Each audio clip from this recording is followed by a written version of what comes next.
여러분 3월 26일은 역사적인 날이에요. 그렇죠. 왜냐하면 우리 건국 대통령 이승만 대통령님의 탄신일이 3월 26일이에요. 맞습니다. 네. 내일은 특히 우리 이승만 대통령 탄신 150주기입니다.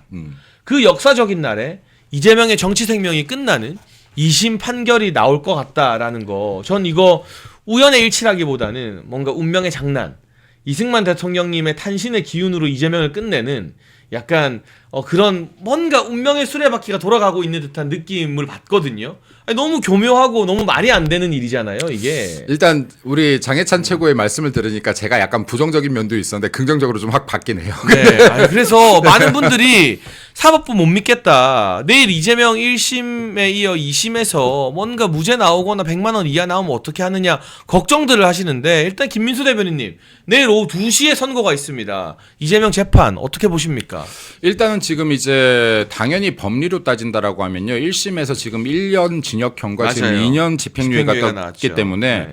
이게 100만 원 이하로 떨어진다고 하면 말이 안 되는 거예요. 말이 안 되는데, 그리고 지금 사실은 이게 너무 또렷한 증거들이 있어요. 그래서 이거를 지금 뭐 무죄로 갑자기 바꾼다거나 100만 원 이하 벌금으로 떨군다라고 하면 이건 사법부가 정말 책임을 면치 못할 것이고 비판을 면치 못할 것인데, 네. 그럼에도 불구하고 지금 불안한 요소는 무엇이냐라고 하면 지금 여기를 담당하고 있는 판사들 중에서 정재호 판사라고 있어요. 네. 이 사람 같은 경우가 좌파 중에 극좌파예요. 그렇다고 하면서요. 그렇다고 하더라고요. 하물며 네. 동성혼을 허용하자자라고 했던 사람이에요. 아이고야. 네. 그리고 또 이해슬 주심 판사가 있어요. 또 이 사람이 또 극자 중에 극자, 개딸 중에 개딸이에요. 그래요? 구성이 네. 다 그렇게 되나요? 그래서 네. 지금 이재명이 이때까지 원래대로면 본인 재판이 앞서서 난리를 치고 시위도 하고 해야 되는데 이상하리만큼 좀 조용하다. 이거 좀 왜 이렇게 애가 평온하냐 지금 이 부분에 대해서 자기 재판에 대해서는.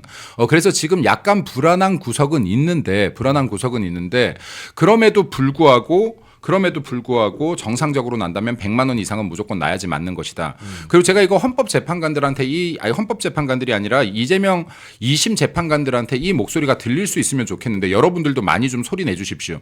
이게 그냥 판결이 나는 게 아니라 434억을 토해내야 되잖아요. 그렇죠. 민주당이 토해내야 되는 거죠. 네, 이거 네. 판사들한테 굉장히 부담이 있을 거예요. 왜냐하면 지금 434억을 토해내야 되면은 민주당이 당사를 팔고 이게 진짜로 지금 천막 쳐놨는데 천막 당사를 들어와야 되는 게 아닌가. 그래야 된다면서요. 예, 그러면 지금 또. 해당 판사들이 야 이거 우리가 대한민국 공당 하나 죽여버리는 거 아니야?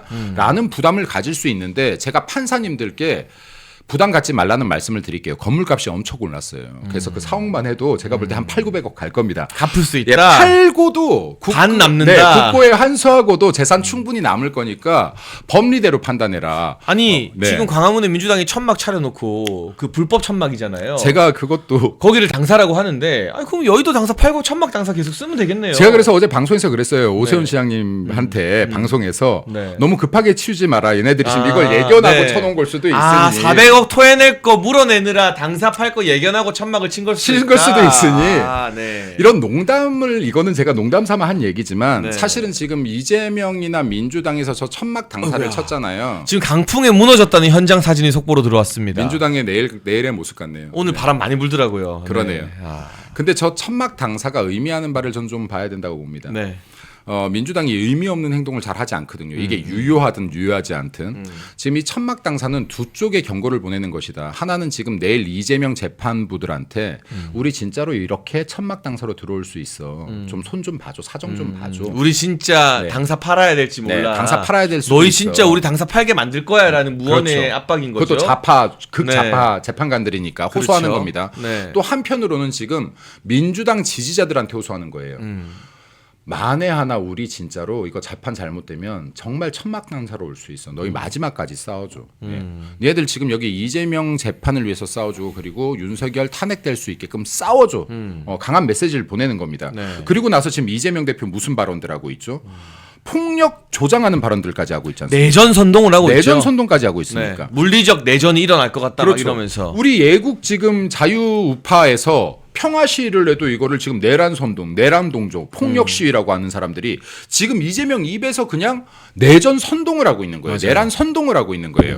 자, 이 정도로 급한 것인데 이건 뭐냐? 천막 당사 봐라. 니네들 진짜 이렇게라도 안 해주면 우리 정말 무너질 수 있어. 그러니까 민주당 지지자들이요 지금 일어나라. 내전이라도 벌려달라고 지금 이건 호소하고 있는 거나 똑같다. 그래서 지금 저 천막 당사도 그냥 친 게 아니다.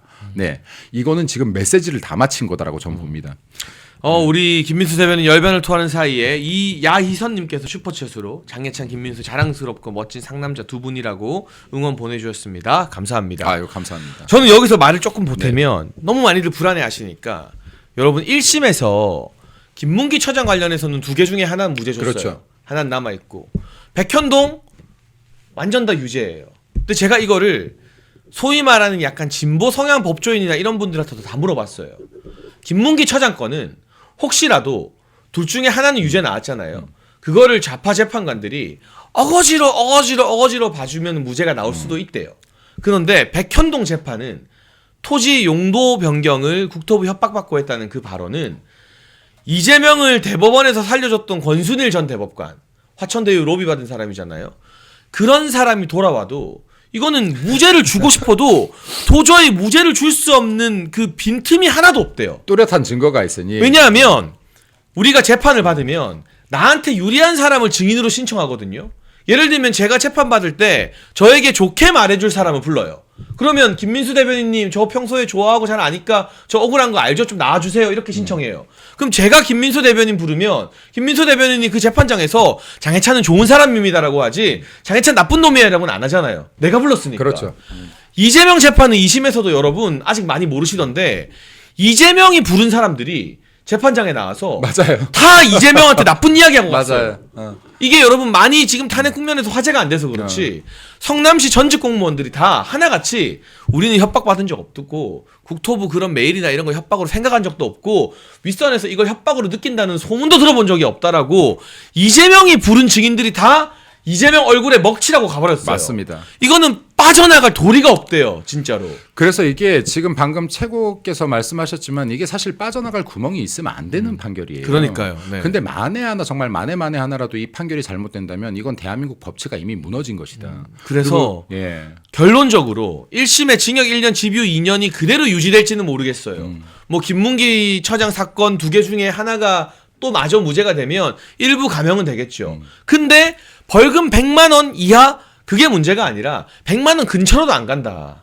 감형이 좀 돼봤자 거의 벌금 1000만 원대의 높은 수준의 아마 형이 선고될 거다라고 진보 성향 법조인들도 사석에서 만나고 물어보면 하나같이 다 그렇게 이야기를 하고 있기 때문에 100만 원 이상으로 이재명이 날아가고 400억 토하는 거에 대한 걱정은 우리가 전혀 할 필요가 없다는 말씀을 제가 자신 있게 드립니다. 아니면 제가 멸콩 라이브 나와가지고 여러분 제 전망이 틀렸습니다 하고 뭐 진짜 석고대지하고 사과하겠습니다. 여러분. 아니에요. 이거는 만약에 전망은 100% 맞아요. 만약에 이게 방금 최고의 전망이 틀렸다면 이거는 전망이 틀린 게 아니라 대한민국 사법부가 법조계가 진짜 썩은 거예요. 거죠. 예. 네.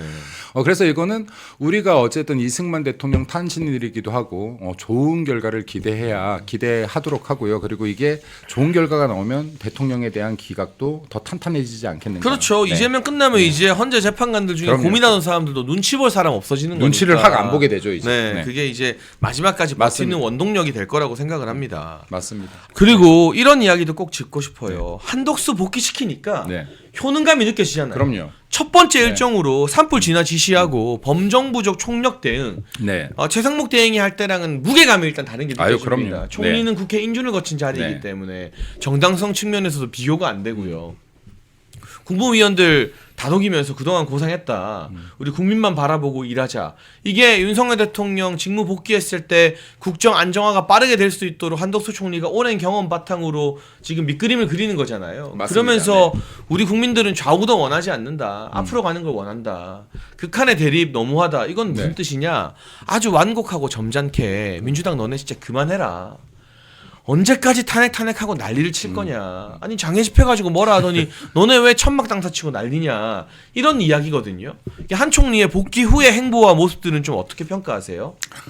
지금 일단은 제가 좀 의미 있게 봤던 것은 통상 전쟁을 언급했던 부분을 좀 미국과의 관세 네. 문제라던가 이런 것들. 네, 지금 통상 전쟁을 언급한 부분을 좀 인상 깊게 봤는데 왜냐하면 제가 이게 참 안타까운 것 중에 하나가 윤석열 대통령이 이런 탄핵에 들어가기 전에요. 제가 한 1, 2년 전부터 얘기했던 것인데 제가 윤석열 대통령은 경제 대통령이다 제2의 이런 말을 꽤 했어요. 왜냐하면 윤석열 대통령의 외교에 대한 성과를 인정하는 분들은 많은데 기타적으로 한 게 뭐 있어 막 이런 얘기들을 많이 하거든요. 근데 윤석열 대통령의 외교 행보들의 7, 8할 이상은 경제였다라고 저는 계속 이야기를 해요. 그렇죠. 네. 근데 이런 것들이 사실 제대로 홍보가 너무 되지 않고 있었다. 홍보가 너무 미약했다라는 말씀을 드려요. 그래서 지금 사실은 윤석열 대통령 이야기를 꺼내는 것이 무엇이냐면 윤석열 대통령이 앞으로 대한민국에 있어서 성장 역량을 키워나가는 이 경제에 대한 판을 잃는 눈이 굉장히 또렷했던 분이다. 왜냐면요. 대한민국은 땅도 작고요. 인구의 한계도 있기 때문에 이건 내수의 한계가 굉장히 명확한 시장이에요.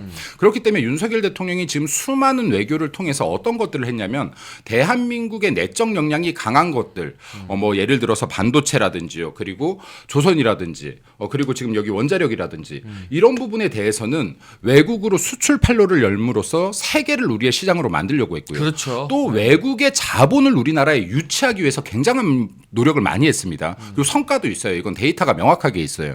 자, 그러면 외국의 돈을 우리나라로 들여오고 우리나라의 기술들을 밖으로 빼내는 것은 이것이야말로 이 좁은 내수를 벗어나서 세계를 곧 대한민국의 시장으로 만들겠다는 전략이에요. 네. 그래서 제가 항상 했던 말이 대통령의 지금 이 외교의 발걸음과 경제 발걸음을 막지 않으면 대한민국이 다시 한번 성장할 수 있는 발판을 만들 수 있는 굉장히 훌륭한 행보를 하고 있다라고 했는데 이게 홍보가 안 되는 거예요. 근데 이번에 지금 이거 한덕수 국무총리가 복귀하고 나서 통상전쟁이라는 말을 했는데 이것도 저는 같은 맥락으로 보고 있는 겁니다. 네. 예를 들어서 지금 통상전쟁이라고 하는 것은 결과적으로 지금 미국의 간세에서 시작되는 걸 얘기하는데 이거의 본질은 지금 미국과 중국의 패권 전쟁에 있어요. 사실은. 네. 네, 패권 전쟁에 있고 그리고 또 여기에 본질은 뭐냐면 트럼프 2기에 들어오면서 이 관세를 이렇게까지 압박을 하는 것은 미국 안으로 제조업들을 유인하고자 하는 겁니다.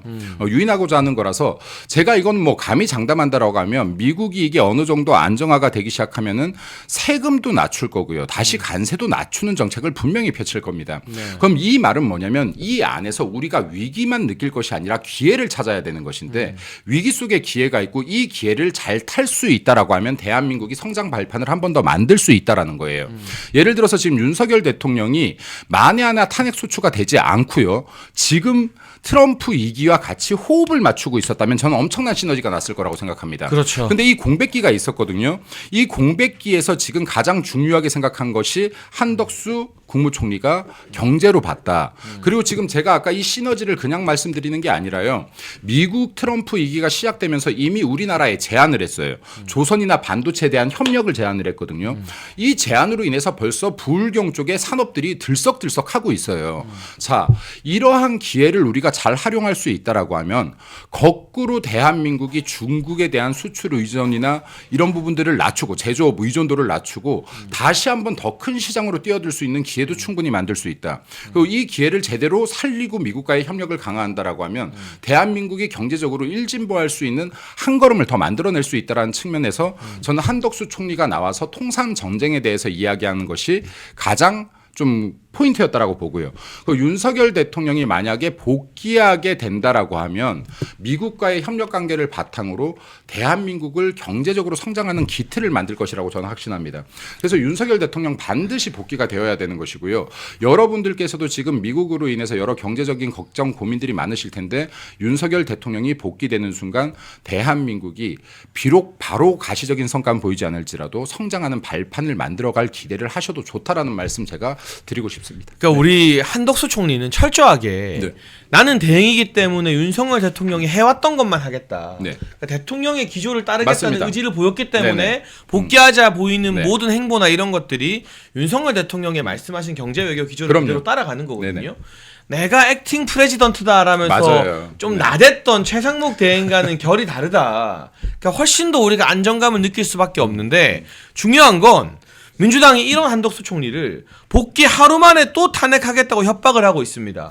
마은혁을 임명 안 하면 파면시킨다라고 아주 난리를 치고 있는데 얘네가 한쪽에서는 헌재 빨리 선고하라고 난리고 한쪽에서는 마은혁 임명하라고 난리고 근데 뭐 그럴 일도 없지만 마은혁이 임명되면 오히려 그 사람이 변론에 끼느냐 마느냐 변론 개시를 제기하느냐 마느냐로 선고는 더 늦춰지는 거잖아요. 그러니까 자기들끼리도 엇박자예요. 이게 앞뒤가 안 맞는데 이게 말이나 됩니까? 자기들 탄핵이 지금 구전구패를 당하고 있는데 돌아온 총리에게 하루 만에 파면 운운하는 거 이거는 뭐 정무적으로나 전략적으로도 완전히 말도 안 마시간 되죠. 행동인데 왜 이러는 걸까요? 모를까요? 얘네는 이게 역풍이 분다는 걸? 알죠. 아는데 지금 이제 일단은 제가 사실 그 한덕수 국무총리의 탄핵 기각을 보면서 아까 방금 말씀하셨던 것처럼 9대 빵이잖아요. 네. 이거 지금 굉장히 의미가 있는 것입니다. 왜냐하면 대통령이 지금 비상계엄을 하면서 이러한 지금 끝없는 탄핵 소추로 인해서 행정이 마비되었다라는 표현을 분명히 했거든요. 이게 지금 비상계엄의 사유로 들어갔던 네. 거예요.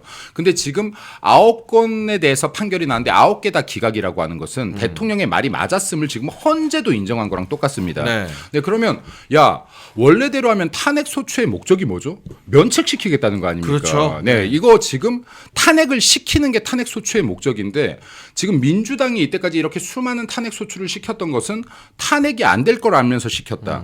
그럼 이거는 지금 업무 정지, 직무 정지가 목적이었다. 그럼 이는 곧 행정 마비가 목적이었다는 게 지금 목적이 드러난 거예요. 그렇죠. 자, 네. 그러면요, 이건 헌법재판소는 본인들의 논리의 모순에 빠지지 않기 위해서는 대통령에 대한 탄핵 기각이 반드시 이루어져야 된다는 걸 다시 한번 강조하고 싶고요. 그리고 지금 이번 헌법재판소 판결로 인해서요, 마은혁을 임명 안 한다고 하더라도 이게 위헌이라 할지라도 탄핵의 사유까지는 되지 않는다라고 판결이 이미 났어요. 이미 한번 나왔죠. 네. 네. 자, 이거 마은혁을 임명 안 하고 버텨도 됩니다. 자, 그리고요, 대통령 판결 6개월, 1년 후 아니에요. 끽해봐야 일주일, 2주일 내에 나야 되는 거 맞아요. 아닙니까? 네. 자, 그럼 한덕수 총리는요, 어떤 압박이 들어도 버티면 돼요. 탄핵 소추 또 당하면 됩니다. 네. 그럼 또 그 다음에 누가 대리하죠? 또 재상목이 하는 거죠. 최상목하면 또 버티면 돼요. 탄핵 소추 또 당하면 돼요. 네, 이거 지금 1, 2주 안에 몇 명까지 나올 수 있습니까? 버티면 결국에는 대통령 복귀할 것이다. 근데 마은혁을 어떤 식으로든 임명해선 절대 안 된다. 이건 당위적으로.